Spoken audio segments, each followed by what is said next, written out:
We are live from a kitchen table in Shelby Township, Michigan. I am Ben Moffitt, and this is NPR. I'm here with my friend Brandon Ponke and my little brother, special guest Sam Moffitt. We're here to talk about some UFC fights today, but we're going to start off by drinking some beer. This is Leinenkugel. Cranberry ginger shandy. That's a great thing. It's great taste. What do you think of it? It has those hints of cranberry and then a little bit of ginger in there. And then at the end there's some shandy. So, yeah. And that's all the time that we have for NPR this morning. Thank you for I was listening. Ben Moffitt. This is Brandon Ponke and Sam Moffitt. And from all of us here, this is On the Button. No, we are live. We are live. Yeah, we're live. All right, Sam, start plugging all of our We hope you appreciate social that. media stuff while I get a beer. All right, so if you're listening to us on iTunes, we will have all the links in the description box on our page. We can be found on Facebook at facebook.com/onthebuttonpodcast. And on the button. Yes. But, yes. Twitter. Yes, Twitter. We are at onthebuttonMMA. Nice. Follow that page. Extremely funny. What about email? And email is onthebuttonpodcast@gmail.com. All the links will be in the descriptions. Please let us know if you have any suggestions. Any comments, Hit us up, follow us.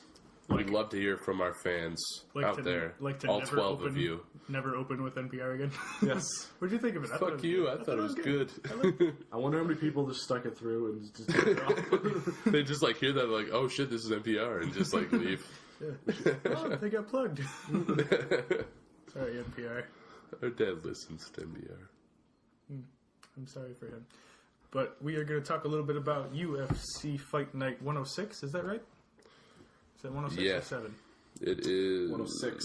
106. Belfort versus Gastelum. What do you think of that This, for a main event, I thought it was a little lackluster because it feels one-sided, but the card, it's a good card. May I ask what side do you think one-sided? Gastelum. Yeah. Belfort has looked fairly bad against the upper echelon of the middleweight division. He's 1-3 in his last fights, lost to Chris Weidman, Mousasi, and Jacare. And I think Gastelum is pushing that he's ranked number 10, and I think he's going to keep moving up the ladder. I think He was more, top 5 guy at welterweight, more but he could make importantly, weight. Belfort has looked bad and struggled with wrestlers, and that is what Gastelum is. So I don't But see this going any I mean, in the Johnny Hendricks fight, he lit him up on the feet. So I'm going to tell everybody right the fuck now. Don't stand and trade with Vitor Belfort, that's true. especially as Gastelum. He's okay, but Mr. Anderson Silva with front kicks.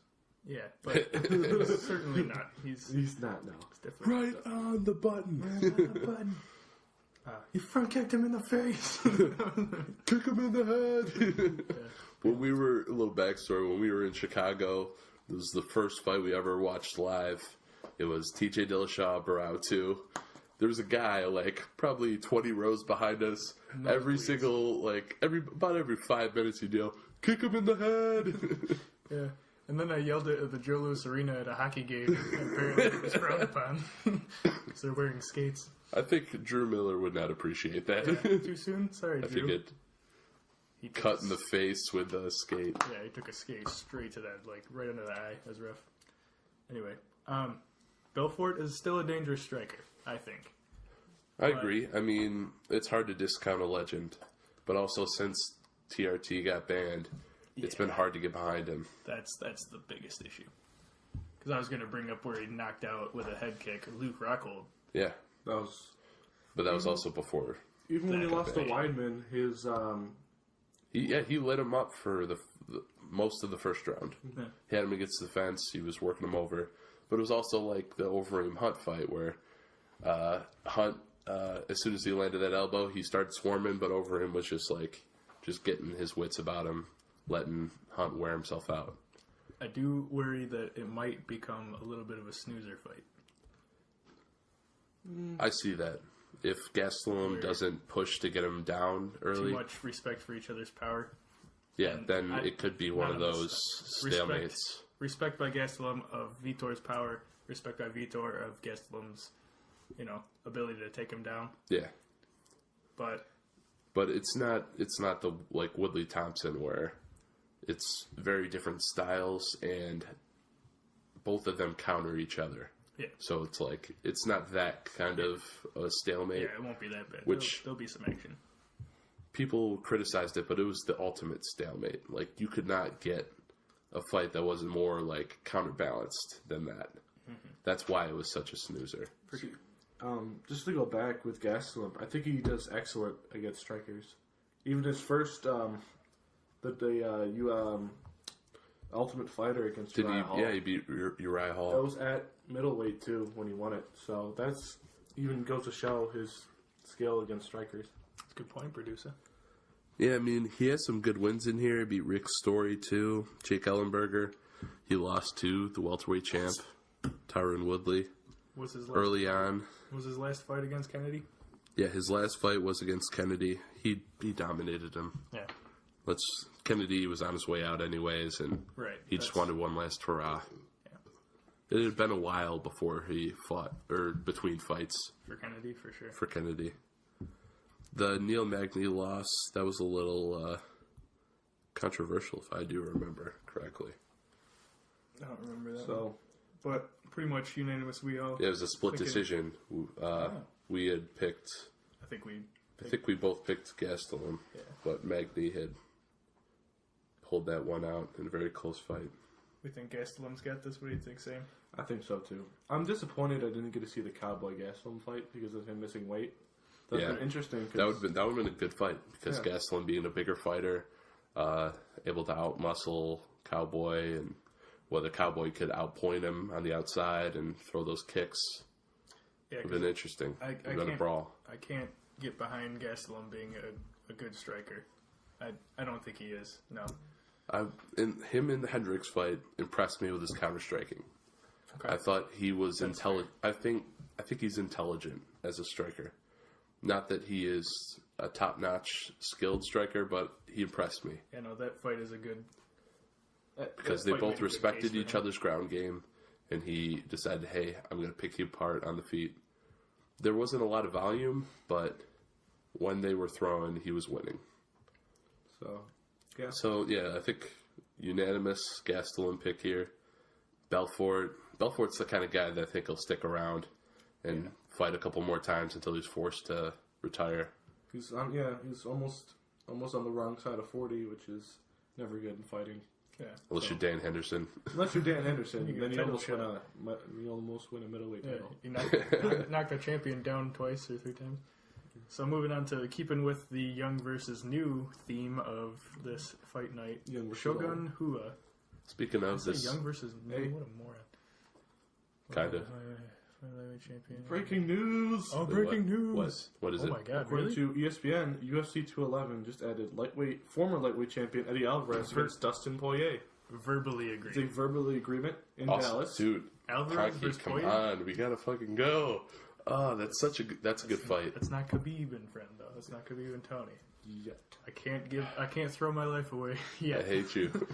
I might throw my life away. We'll see. I also might attend this event. Yeah, how about me and Sam just go and then we'll leave Between you? the 3 of us, it might end up being cheaper. That's what I told you when we talked about this. Was I drunk?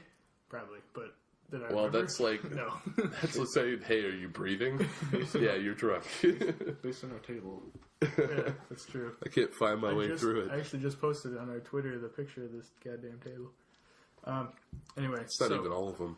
old versus new. We have Shogun Hua against Gian Vellante. And of course, unintentionally, going on the Brazil card, Ponke's wearing a Venom hat. Yeah, that was just luck. I didn't know that it was the Venom card. Or no, that it was Venom Brazil. card, what? It is now.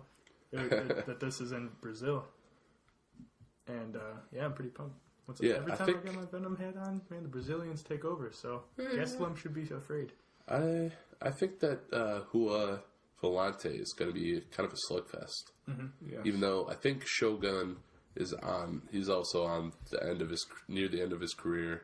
Yeah. I didn't think he beat Corey Anderson, but he got the decision. Yeah. Corey didn't do enough, It was, yeah. Corey but was Volante's a different fighter. Yeah. I I still got to go with Shogun because he's on a 2-fight win streak. He's on a 2-fight win streak, I believe. Yeah. After the GSP fight. Vellante hasn't shown that he can win more than 2 in a row in his UFC career. And he hasn't been... I don't think he's, dominated enough where he'll win this fight. In Brazil... See, I think the only way Vellante loses fights is when he's knocked out. And I don't think Shogun can do that now. Yeah. Vellante, he got knocked out by Ilir Latifi, who's a power puncher. He was knocked out by Tom Lawler, who hit him with just a beautiful right hand that we saw live. Yeah. In Chicago. He and when he fought Corey Anderson as well, a similar opponent, he knocked out Corey Anderson, where Shogun couldn't. He's a younger guy. He's training with Chris Weidman. Stipe just came in and was training with them. Thompson, I think he has the more upside. I'll say that Vellante was somebody that at the beginning I didn't believe in at all, but each fight we've seen a lot more growth with him. I think he's talented as a striker. He just has to find his niche. You know what I mean? Yeah, and who is a good fight for anybody at light heavyweight right now. He needs to find his confidence. He needs to find his style. Yeah. But, I think Shogun is stylistically a good fighter for him because Shogun's... I could see him knocking him out. And I think that Vellante can get out of any takedowns that Shogun might throw him. So. Yeah. I feel like this is going to be an outpointed match. It's going to be a decision. I'm picking decision. For still sticking with Vellante. Okay. No, yeah, I'll go with Vellante. Yeah. I think I just said Shogun. Interesting. You said Shogun. I did say 5 Shogun. seconds ago. Yeah, huh. Now let us influence you. Your pick is invalid now. Pussy. It's kind of what we want all the listeners to do anyway, so. Yeah, they actually have some good points. Yeah, we do, because we're smarter than you. Because we're on the button. So, then we're getting to a very fun fight, which I'm pretty confident in, but... This could be a fight of the night candidate. Because... Both very exciting lightweight fighters. Let's talk Edson Barboza, let's talk about the entire fight and then not mention their names. Dariush has looked great in his last few fights. Yes, he has. Beat James Vick and Magomedov? Yeah, Ruslan?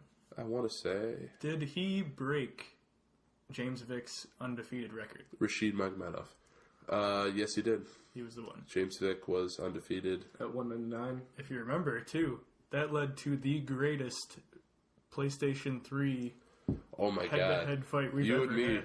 I was James Vick, you were Dariush. Yeah. We had just an incredible fight. I think we had on UFC 6 knockdowns between us. At least. And it went to a decision. It was ridiculous. And Dariush was coming off a 5 Pretty sure you won by decision. We did by decision. It was close. It was split, though, wasn't it? It was split. A split decision, yeah. Because all the knockdowns. It was a hell of a fight. Crazy. And Dariush going into the Chiesa fight was on a 5-fight win streak. So he was impressive, but Chiesa was just on another level when it came to wrestling and grappling. Yeah, those submissions. He's a good Dariush is a striker first, which is what makes this fight so interesting. With that wheel kick, though. Well, yeah. It was a long time ago, but it's never going to go Barboza, away. Even just in his last 2 fights, he's contained his wild side. Yeah. And just been so technical and just a very controlled striker. And it's crazy because it's controlled in the hardest kicks you've ever seen in your life. Yeah, his leg kicks are deadly. Yeah. It's so fast, but the power is so clear. Yeah. And his last one was against... Gilbert Melendez. His last 2 fights are Melendez and Anthony Pettis, and he dominated those fights. Mm-hmm. Which is why it's hard to see, at least speaking for me and Ponke, it's hard for us to see him lose this fight. Even though I think it'll be very exciting, because Dariush is a guy that'll take risks. He'll throw a lot of crazy kicks and punches and really try and make this a brawl. Yeah, and Barboza is the last person that you want to just stand in front of and let take off first. That's why it was frustrating for us to watch Pettis fight him. Yeah. Because Pettis has been the guy that gets creative and throws different stuff to confuse guys and keep them off balance. But in that fight, he was tentative coming off 2 losses, 1 loss. Well, 1 or 2 losses. The belt and then a loss after that, I think. And he was tentative going. No, it was right off the belt. That was, yeah. He was tentative, and he wasn't. He was standing in front of Barboza. Didn't he lose to Eddie Alvarez? Anthony Pettis? Pettis? I don't think so. Did they fight? I don't think they fought.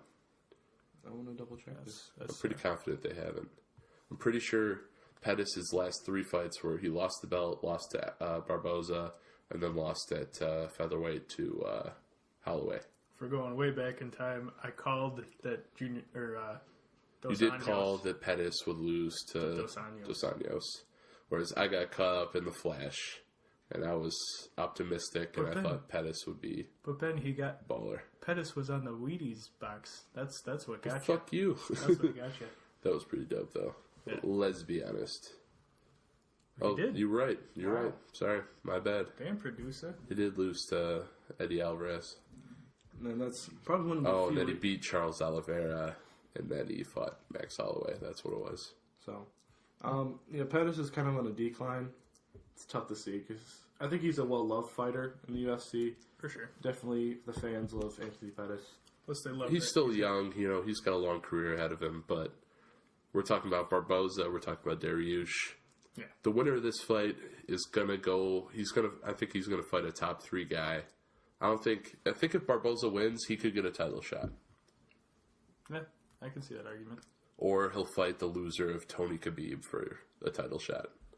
It's the most stacked division where the title is weird. It's more about the name value than it is about the resume. Yeah, and it's more like, is there a title shot to be made when Conor's gone? Take his belt, just make it an interim fest because he's never there to fight for it? I hope they don't. But. Well, what else is there, though? If Conor's going to be working on this Floyd fight for forever, then you just have these great lightweights fighting, and no one's ever getting a belt because Conor's not there. It's hard to speculate because we have literally no idea what's going to happen. Dana has come out and said that Conor is planning on fighting the winner of Khabib-Tony, but that fight got scrapped. So, what do you do with that? I think it opens it up for, Conor has the excuse to, I'm going to go fight Floyd now, and then they can sort out the belt later. It was almost good for the lightweight division that was scratched, was it not? No. If Conor had to fight, would that make things weirder for the Floyd thing? I don't think so. No? I think it's going to happen regardless, and I think it's not going to happen until next year. So I think the only thing that would happen is that fight would occur at the end of this year.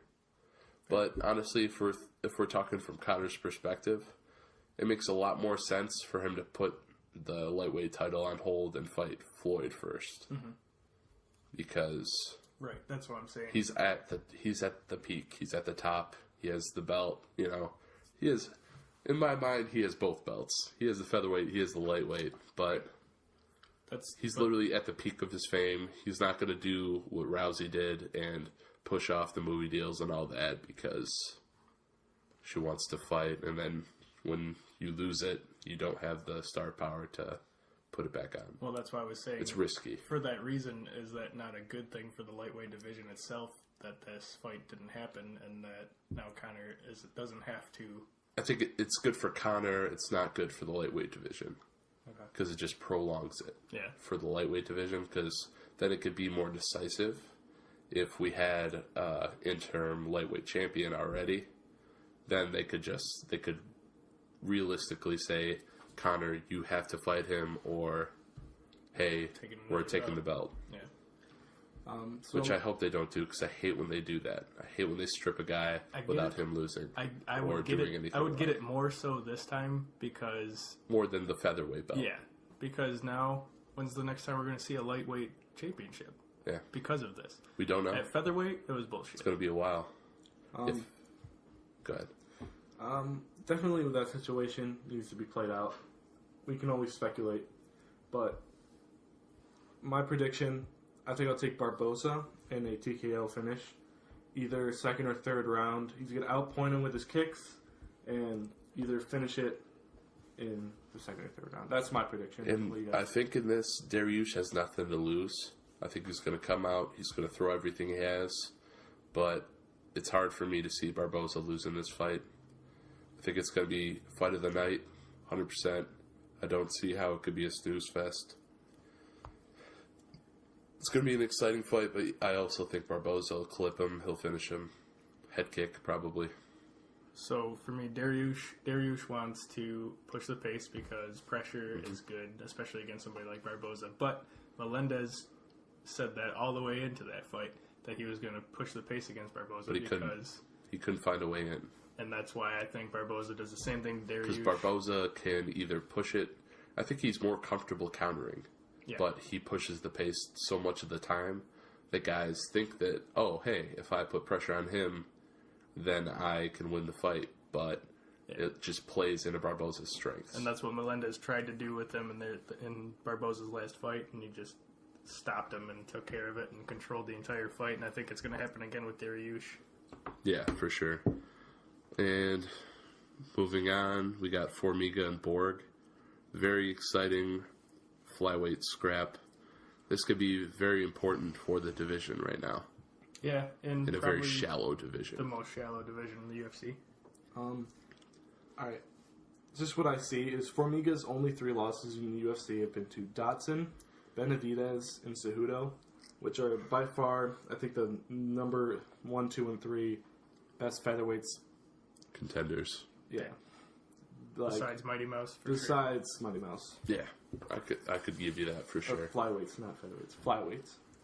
And I'm going to take Formiga because Borg, I know he has a 10-2 record. He showed that he can win. Definitely in his Smoka fight, his last fight at UFC 207. Definitely showed some skill, but you can't lose to Justin Scoggins 2 fights ago, and then get well, you. So Scoggins is he's very similar to Tim Elliott, where he throws a lot of crazy strikes. He's very fast kicks. So I can see why he lost that fight. I picked Scoggins as the underdog in that fight for that reason. Good for you. And I feel myself leaning towards Borg just because I feel like he's improved a lot because of the loss and how he looked against Smolka, but I can't make a pick right now. Formiga is very skilled. He's very experienced. I know he's a good wrestler. He's a good grappler. Jiu-jitsu background. And I can see him getting on top and holding him there and working him over from the top. You got to remember that Borg's only 23 years old, which in the UFC is a baby. A wee babe. Just a wee baby, hey. There is a possibility that if he wins this fight against Formiga, Still that he dying. could possibly dominate the flyweight division in the future. Mm-hmm. Years down the line, depending on how Mighty Mouse... He's the guy they'll want to hold on to. Yes. Yeah. Which, also, I don't know if you saw that the UFC finally came to a deal with Serkinov. I feel like I mentioned it before. Yeah, it was on one podcast, actually. That makes me feel better that the UFC is putting a focus on keeping their up-and-coming guys. Yeah, because if you want to pay off that debt, you're going to need people more than just the next year. Yeah. I think Formiga impressed me against Ortiz, and I think that's because I had Ortiz. And I think was his last fight. You did. And Ortiz outstruck him, but Formiga was much smarter in this entire fight. So I think against Borg, he's going to do the same thing and get the win. Probably decision. And also, which, it's like, it was kind of lackluster going from Barboza Dariush. Very exciting scrap. Formiga beat... When? May 2015, he beat Wilson Reyes. Yep. Yeah, the guy fighting for the belt. I know, right? So, I think that's... solid part of your resume right there. Yeah. Let's move on. How about Correia and Renau? Correia being... This fight might be... I think this will be a snoozer, to be honest with you.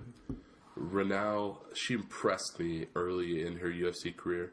She's pretty old. I know she was a Muay Thai specialist. She competed for a long time. She beat Jessica Andrade, who's fighting for the belt in strawweight right now, when she was a bantamweight. And she was able to outpoint and outstrike these kind of fighters, but as soon as she fought Holly Holm, she became tentative and very very reluctant to throw, and it really disappointed me and frustrated me. This is definitely, I think it's a bounce back fight for Renaud. Definitely against Betch, Which who we thought lost to Jessica Ai. Yes, and that would make her on a 3-fight losing streak. Live. Yeah, that'd be a 3-fight losing streak for Betch, and she hasn't shown, especially in that Ronda loss, which was awful. She was outclassed. She talked her way into a title shot. Yeah, she should not have been there. And even the Raquel Pennington fight after that, she got just dominated by Raquel But in her Pennington. defense, Pennington is one of the best fighters in the bantamweight division. She is one of the most intelligent. She's one of the bigger strikers, bigger fighters in the bantamweight division. And so, my prediction is this is going to go to the ground, and I'm going to take Renaud in a submission second round. That's just my. This is how I'm just going to predict it. Betch hasn't shown that she can do anything else than try to throw some power shots, which I don't think she really has, but. The only thing that worries me is take us back to Cleveland when we were there and everybody was behind Jessica Ai. But I thought I won the fight. I did too. Clearly won the fight. Even my dad, who never watches fights, was like, the Brazilian didn't win that fight. Yeah. And So it was that's just rough. another of many bullshit decisions that we've seen. Yeah, well, we could probably do a whole podcast, probably a whole day on just bad decisions. Yeah. No, definitely. But yeah. And then, do you want to just jump into an underrated but a very exciting fight with Charlie? Yep. I just want to mention that I think this is very close, and I have yet to decide who I think will win. I absolutely think Renaud, but Just is it mostly because you hate Betch Correa? no, I think it's badass that you get your UFC debut at the title shot. Well, it wasn't her UFC debut. It wasn't? Oh no, that's no. right. She had taken out the rest of the four horsewomen. Yeah, that's right. Who all suck. They suck. I had a feeling she had a better chance at Rousey. Remember back in the day? I didn't pick her that time. I was up north that weekend. Yeah. I thought that was so funny. Yeah, I was cut my thumb open. I just kind of got the feels, but it never acted on it because it was no. But, So the fight we are way more excited for, though, is the Oliveira Means fight, the rematch. I just want to explain my Renaud pick real quick. Is Renaud, I think, is just slightly better in both stand up and ground, and that's the reason for my pick. I just realized that Renaud is an inch taller, and I think that contributes quite a bit. Yeah, for sure. Especially since she's smart when she throws her strikes, and she's a good wrestler. So. But I'm so excited about it. I'm probably leaning that way, but I'm not going to decide now. But yes, fight you've been clamoring for. What fight night was the illegal knee? Was that early 206? It wasn't that long ago. No, it was 207. They fought in 207. It was early 207. All right. Charles Oliveira and Tim Means. They're going at it. Tim Means is almost getting the better of Oliveira. Oliveira goes to a knee. It was the first event where the new rules were put in place where if two hands are down, that's a downed opponent. Didn't change the fact that it didn't change the fact that it was a knee. And they were talking about this for like 2 weeks on Fox and all over the place. I'm like, why are you guys... It was a very clear illegal knee. Why are you guys still debating this? They're like, oh, well, maybe we shouldn't have changed the rules. It didn't change. If your knee is down, you can't knee him in the face. And he did. And that was a controversy. It became a no contest? Is that? Yep. Okay. So now this is the rematch. Now they got the rematch. Yeah, I think I'm sticking to my guns, though. I thought Oliveira is the more talented guy here. Tim Means, he's had some good wins, but he's also had some bad losses. Yeah. And I don't know. I like Oliveira better. I think Oliveira has a more diverse skill set. I'll agree with that. I think that, but he's also used to out-muscling guys, and Tim Means is larger. I think Tim Means showed me before the bullshit in that fight. I think Tim Means showed me that he he can approach how to finish the fight better. You just love some Tim Means, don't you? Honestly, remember 189? Who was that against? That was the McGregor Mendez card. After Aldo dropped out, you had Tim Means against. I had Matt Brown. Oh, I won $650. touche. You were 1 for 5, 1 in 4 out of your 5 picks for DraftKings. I will say though, I have to defend this. Fuck Tim Means after this last fight against Oliveira. Oh yeah, the way he approached it. When you told me that it was a disqualification, I was like, God damn it! What did Oliveira do this time? Yeah, no, Tim Means, and he was arrogant and a motherfucking like pussy about it. He was so mean about it. He was like, oh, I don't understand these new rules. They didn't change. A knee down is a knee down. It didn't fucking change. Yeah. And he took it very immaturely, and that made me really hate Tim Means. With that being said, I think that he gets the win. I'm gonna take Oliveira. Me too.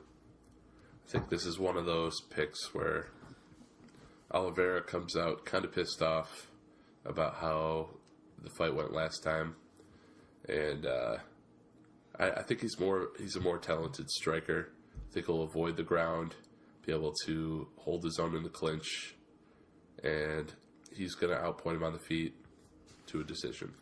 Yeah, especially in that Will Brooks fight, Oliveira showed that he's definitely making a step up. He was out-muscling Will Brooks. Yes. But if you It was a little controversial because Will Brooks got actually hurt. Mm-hmm. That's how the fight ended. Yeah. But I think he was winning the fight already going into that. If you take the beginning of the first fight with Tim Means, though, Tim Means was giving him trouble in all those areas that you just mentioned. But also, it gives Oliveira things to work on. That's true. But it gives Tim Means things to work on, too. Tim Means things to be cocky about. This is hard because I'm siding on the guy that I hate way more than Charles Oliveira is. Which I'm proud of you, because it's rare. I know. I usually go with just the guy I like, but... It's going to be a very close fight. Let's acknowledge that. How about the guy that needs to get a win so that we can bring the UFC to Detroit? Hell yeah. Kevin, Motown Phenom Lee, hometown boy, represent Detroit City, Motor City. He's got the Liger tattooed on his back. Yes, he does. The Lag Griffin. Yeah, he's so great. Hell yeah. But he has a tough opponent. He's a very tough test in Francisco Trinaldo. Trinaldo's been incredibly impressive. 7-fight win streak now. It is only 11 in the division. 7 fights. His last loss was Chiesa way back. Way back. 2014, May of 2014. Wow, he fights a lot. And Kevin Lee, he got submitted, I think, a couple years ago, but he's on a 3-fight win streak against some quality opponents. Yeah, I think this is a wrecking ball kind of fight. Mostly because Kevin Lee can hold his own on the feet. He's been known to knock guys out before. Trinaldo is more of a striker, in my opinion, from what I've seen from him.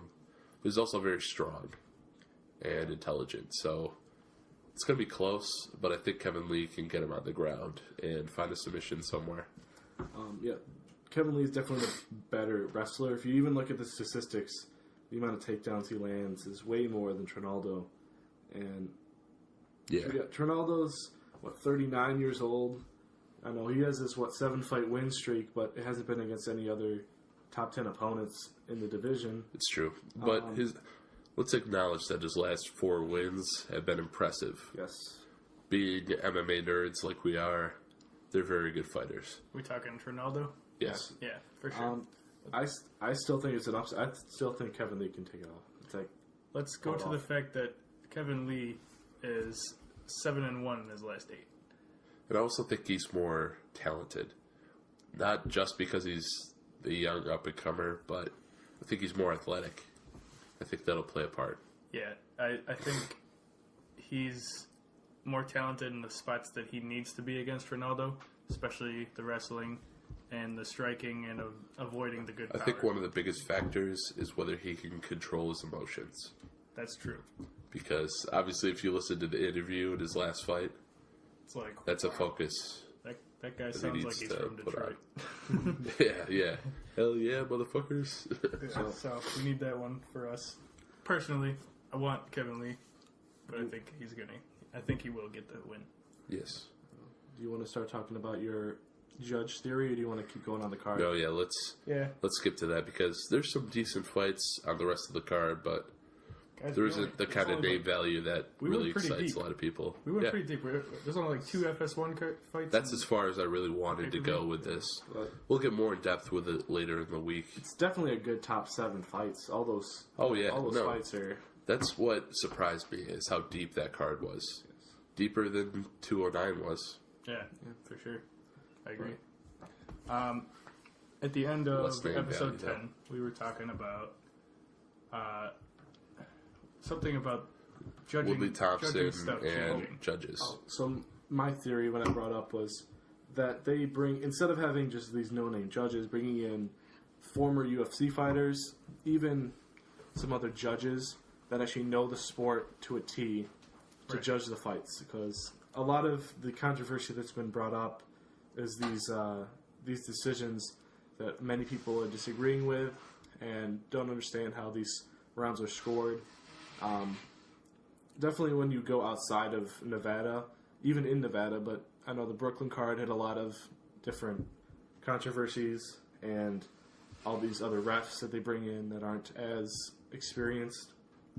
So that's just my thought on it, is either the UFC has to take this over and overhaul their system for how they score card. Like, I know they changed scoring. I know John McCarthy came out and talked about it, how they're changing different aspects, but definitely. And I think it was important to note that with the new rules... Thought I'd give the beer bitch a break. Thanks. Oh, wait, talking about him. You're the beer bitch. He's the beer bitch. You're just the bitch. When you're here, you're the beer bitch. When we were talking about the decisions, we had mentioned a couple podcasts ago that with these new rules and 10-8 rounds, there's going to be more draws and stuff. But there were things we liked and disliked about what you brought up about former fighters. Before we change paces, I want to acknowledge the fact that the commissions are the ones that pick the judges. Right. And it would be difficult for regulatory for the UFC to make those changes. They have an ability to reject a pick, but they are not the ones that pick the judges. Which is why, as a new idea that's being talked about as something as for incentive for fighters, for giving them a little bit know-how what's going on after each round, it's being talked about releasing the judges' scorecards after each round before the next round. Yeah. What do you think of that? I think that's a good idea. Mostly because, and I think the UFC will be able to get behind that, because as Dana White stresses finishing fights, whoever is losing going into that last round is really going to start pushing the pace and going for a finish. And the guy that's winning the fight, which Sam mentioned earlier, would try and coast. It would be harder for him to do that with a guy coming at him with everything he has left. Right. Yeah, there's a chance for, a snooze fest if especially especially with the new rules now, it might not happen. But also with every other sport, like, you already have your scores, so you know what you have to do. That's true. To end the fight or end the game, you know. If you're down 2 goals, if we're talking like a legitimate sport, you're down 2 goals. You got to exactly. You got to come back and score 2 goals. So it's kind of kicks. Yeah, outside kicks to the balls. Definitely don't do that. You lose a point. See, with the sale, of the UFC and the scope of it, with $4 billion invested, it should be more than just what boxing has, where the commissions rule in this, like the decisions with the judges, and even with Shogun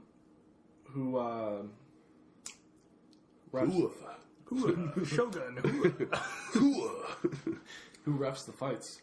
They actually go through and divvy up who refs each fight. Yeah. The UFC should definitely have some more governing power on that, or create if these fighter unions actually come out and become a real thing, if they should unify, which we don't know yet. I think that'll be coming soon. If that's like an actual like major bargaining chip, they should be like, hey, we should really lobby for us to be our own fight, or be not our own fight, but just our own company, our own corporation. We sanction our own. You need regulation, though. Yeah, you need the whole point of the commissions determining judges is to eliminate corruption. Right. Which is still speculated even with that. Yeah. But either you go to MLB, NFL, NBA, they have their own governing bodies internally. That's true. So who says... But there would have to be a fighters union to negotiate those. That's why I brought it up to start my point.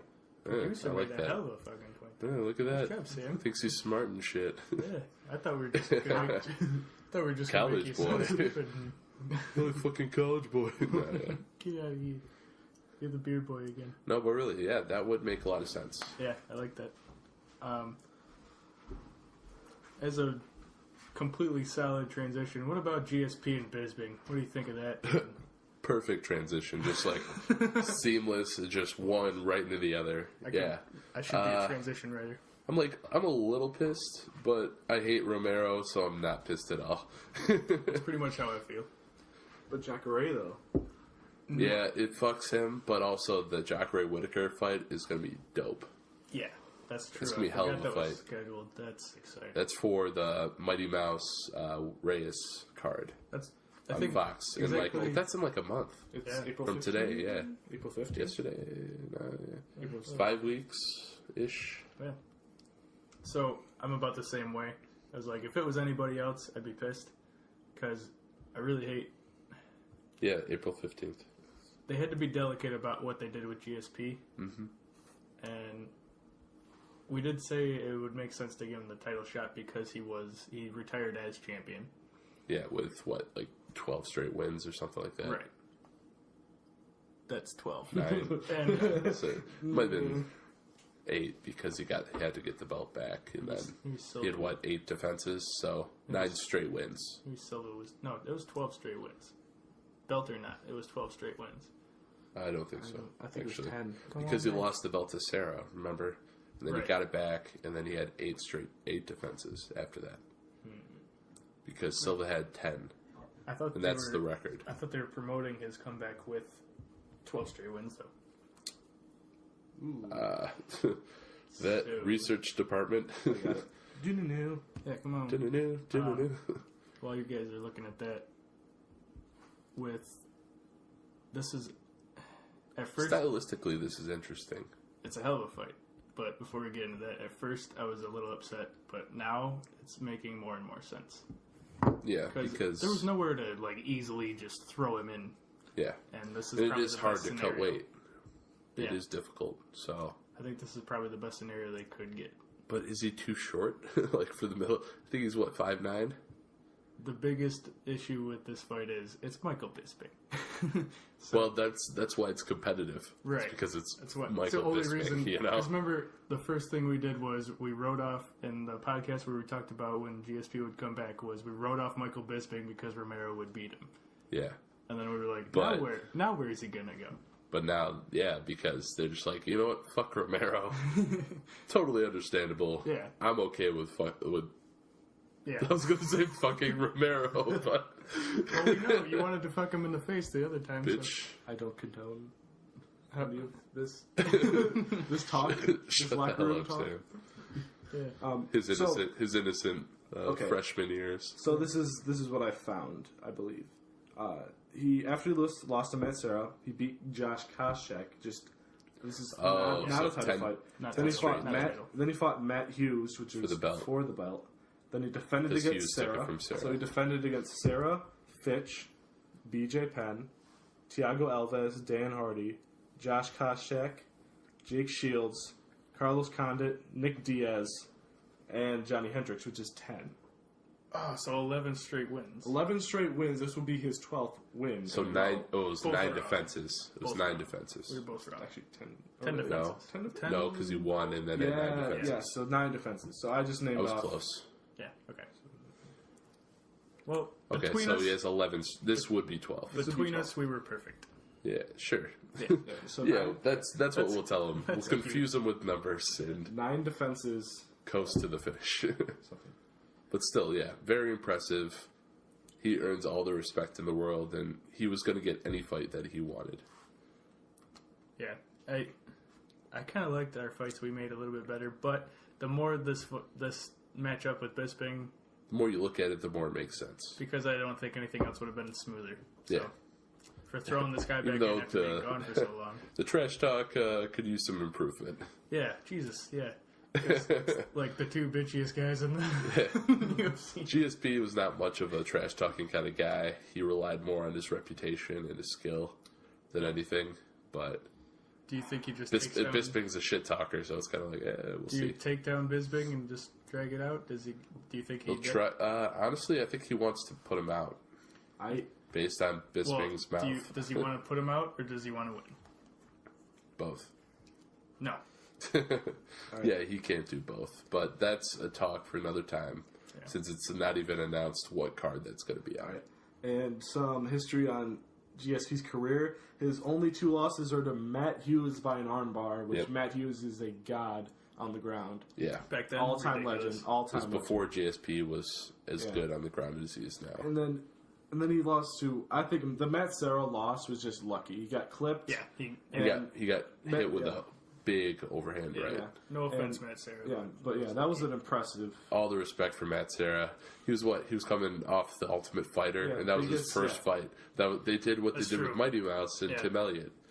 And he pulled it off. Title shot right away. Just pulled it off, but it's totally badass for Matt Serra to get that. I feel like he's going to do what he did in almost all of his last title defenses. He's just going to win by decision, be probably safe, outpoint Bisping, and I think he's going to win. GSP, the way he stayed at the top was intelligence. Right. And it might not be excitement, but it's intelligence. And like Woodley said, but I disagree. But also, that's how I think Bisping has gotten to where he is. Where Woodley was like, we might not have been exciting, but I care more about having this belt around my waist than about if you guys. I don't know why, but I hate Woodley so fucking much. He's such a bitch.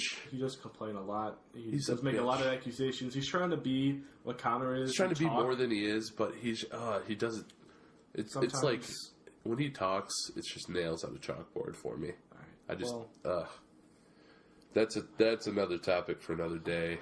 Another good podcast we got here. Yeah. Episode 11. We could do this all fucking night. We could do. But I think we're gonna cut it off here for now. We'll probably do another one on Thursday. Previewing. All right. Previewing those last few fights we didn't. Yeah. Maybe any new information. Dipping deeper in, checking out the news that comes out. Thanks to Sam. I mean, I'll be in town, so yeah, for sure. Thanks to Sam Moffitt for coming in. And we'll see you guys. We are live from a kitchen table in Shelby Township, Michigan. I am Ben Moffitt, and this is NPR.